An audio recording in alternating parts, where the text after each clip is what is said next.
संसदीय पक्षाच्या नेतेपदी निवड झाल्यावर मोदी पंतप्रधान नरेंद्र मोदी लालकृष्ण अडवाणींच्या भेटीला पोहोचलेले आहेत।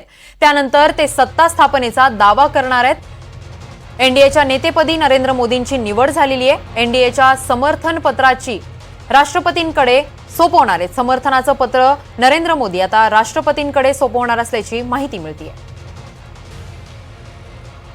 तर अतिशय महत्त्वाची बातमी आहे। एनडीएच्या नेतेपदी नरेंद्र मोदी यांची निवड करण्यात आलेली आहे। तर एनडीएच्या समर्थनाचं पत्र नरेंद्र मोदी लवकरच राष्ट्रपतींकडे सोपवणार आहेत याची माहिती मिळते।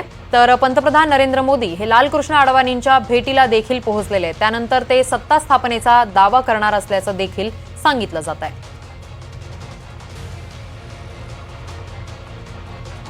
पंतप्रधान मोदी अडवाणींच्या भेटीला गेलेले आहेत। तुम्ही या दृश्यांच्या माध्यमातून पाहू शकता। एनडीएच्या समर्थनाची पत्र आता ते राष्ट्रपतींकडे सोपवणार असल्याची देखील माहिती मिळते आहे।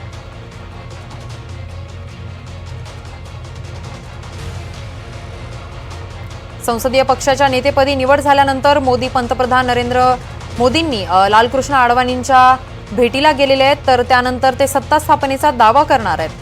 एनडीएच्या नेतेपदी निवड झाल्यानंतर मोदी लालकृष्ण अडवाणींच्या भेटीला गेलेले आहेत। तर त्यानंतर एनडीएच्या समर्थनाचे पत्र राष्ट्रपतींकडे नरेंद्र मोदी सोपवणार असल्याची माहिती आहे।